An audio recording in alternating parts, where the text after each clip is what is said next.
Berbahagia dalam perspektif Tuhan. Bacaan firman Tuhan terambil dari Injil Matius pasal 5, ayat 1 sampai ayat 3. Demikian bunyi firman Tuhan. Ketika Yesus melihat orang banyak itu, naiklah ia ke atas bukit, dan setelah ia duduk, datanglah murid-muridnya kepadanya. Maka Yesus pun mulai berbicara dan mengajar mereka, katanya, "Berbahagialah orang yang miskin di hadapan Allah, karena merekalah yang empunya kerajaan sorga." Saudara-saudara yang terkasih, seringkali manusia mengaitkan kebahagiaan dengan hal-hal duniawi. Kita berpikir bahwa jika menikah dengan pasangan yang ideal, memiliki rumah mewah, mobil yang bagus, atau karier yang cemerlang, maka kita akan bahagia. Dunia mengajarkan bahwa kebahagiaan sejati bisa diperoleh dari harta, kekuasaan, dan kesuksesan. Akibatnya, banyak orang berlomba-lomba mengejar semua itu, hanya untuk mendapati bahwa setelah meraihnya, mereka tetap merasa kosong dan tidak benar-benar bahagia. Namun Yesus dalam khotbah di bukit mengajarkan sesuatu yang berbeda. Dalam Matius 5 ayat 3, Yesus berkata, "Berbahagialah orang yang miskin di hadapan Allah, karena merekalah yang empunya kerajaan sorga." Pernyataan ini bertentangan dengan pemahaman dunia tentang kebahagiaan. Yesus tidak mengatakan bahwa kebahagiaan berasal dari memiliki banyak harta atau status sosial yang tinggi. Sebaliknya, kebahagiaan sejati justru datang ketika kita menyadari kemiskinan rohani kita di hadapan Allah. Apa artinya menjadi miskin di hadapan Allah? Dalam bahasa Yunani, kata miskin dalam ayat ini berasal dari kata petokos, yang berarti sangat miskin, tidak memiliki apapun, dan sepenuhnya bergantung pada orang lain untuk bertahan hidup.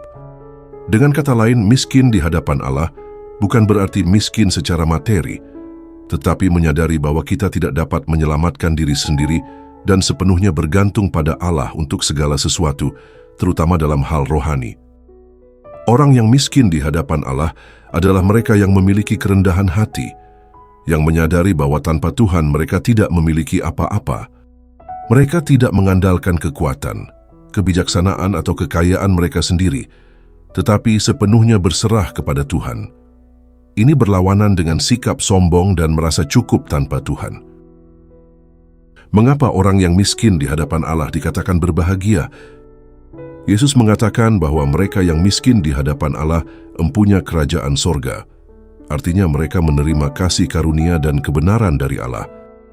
Mereka mengalami sukacita yang tidak bergantung pada keadaan dunia, tetapi berasal dari hubungan yang erat dengan Tuhan.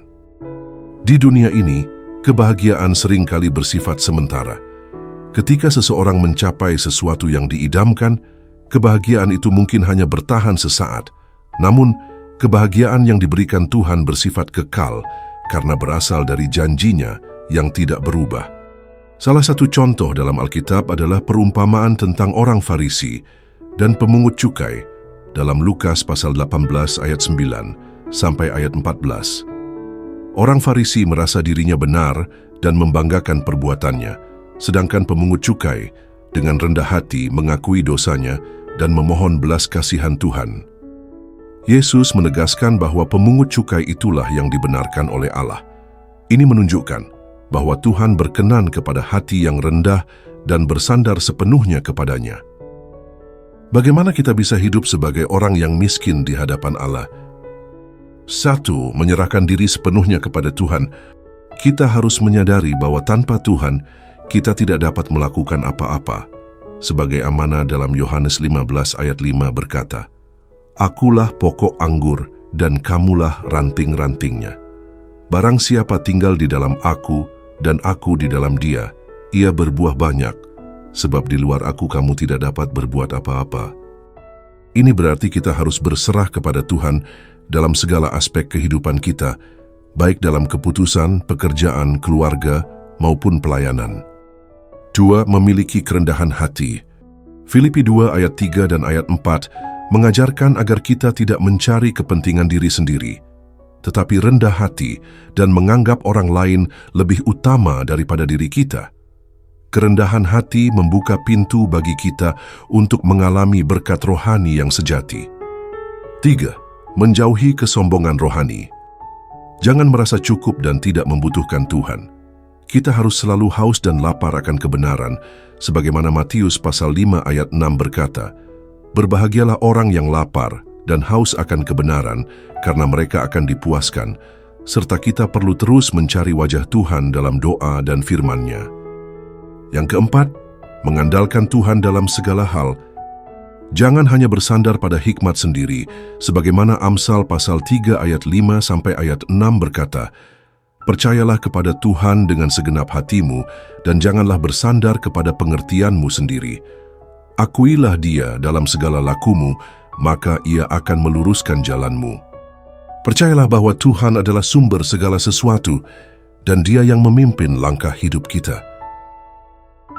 Jadi saudara-saudara yang terkasih, dapat disimpulkan bahwa kebahagiaan sejati ada di dalam Tuhan.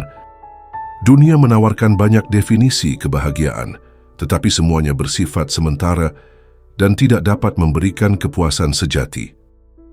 Yesus mengajarkan bahwa kebahagiaan sejati datang ketika kita menyadari bahwa kita miskin di hadapan Allah dan bersandar sepenuhnya kepadanya.